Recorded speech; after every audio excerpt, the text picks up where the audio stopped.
Chapter 7 of Bjorgolf, Brynjolf, Bard, and Hildirida.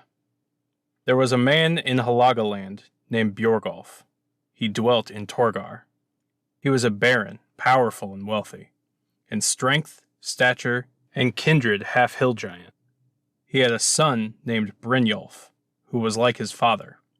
Bjorgolf was now old, and his wife was dead, and he had given over into his son's hands all business, and found him a wife, Helga, daughter of Ketilhang of Hrafnista. Their son was named Bard. He soon grew to be tall and handsome, and became a right doughty man. One autumn there was a banquet, where many men were gathered, Bjorgolf and his son being there the most honorable guests. In the evening they were paired off by lot to drink together, as the old custom was. Now, there was at the banquet a man named Hogni, owner of a farm in Leka, a man of great wealth, very handsome, shrewd, but of low family, who had made his own way. He had a most beautiful daughter, Hildirida by name, and it fell to her lot to sit by Bjorgolf. They talked much together that evening, and the fair maiden charmed the old man. Shortly afterwards the banquet broke up. That same autumn, old Bjorgolf journeyed from home in a cutter of his own, with 30 men aboard. He came to Leka, and 20 of them went up to the house, while 10 guarded the ship. When they came to the farm, Hogni went out to meet him, and made him welcome, invited him and his comrades to lodge there, which offer Bjorgolf accepted, and they entered the room. But when they had doffed their traveling clothes and donned mantles, then Hogni gave orders to bring in a large bowl of beer, and Hildirida, the daughter of the house, bare ale to the guests. Bjorgolf called to him Hogni the goodman, and said, "My errand here is this.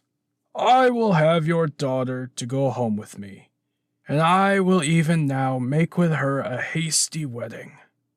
Hogni saw no choice but to let all be as Bjorgolf would. So Bjorgolf bought her with an ounce of gold, and they became man and wife, and Hildirida went home with Bjorgolf to Torgar. Brynjolf showed him ill-pleased at this business. Bjorgolf and Hildirida had 2 sons. One was named Harik, the other Herrick. Soon after this, Bjorgolf died, but no sooner was he buried than Brynjolf sent away Hildirida and her sons. She went to her father at Leka, and there her sons were brought up. They were good-looking, small of stature, naturally shrewd, like their mother's kin. They were commonly called Hildirida's sons. Brynjolf made little count of them, and did not let them inherit aught of their fathers. Hildirida was Hogni's heiress, and she and her sons inherited from him and dwelt in Leka, and had plenty of wealth.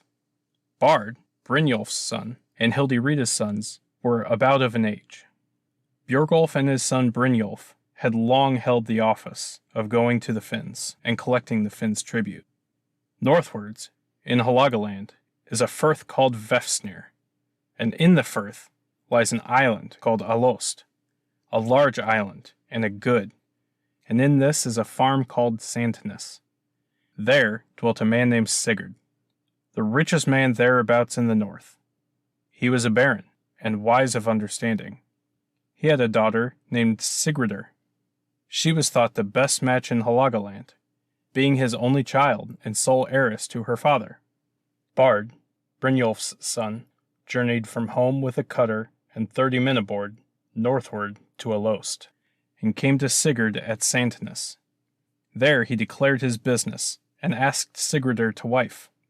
This offer was well received and favorable answered, and so it came about that Bard was betrothed to the maiden. The marriage was to take place the next summer. Bard was then to come north for the wedding.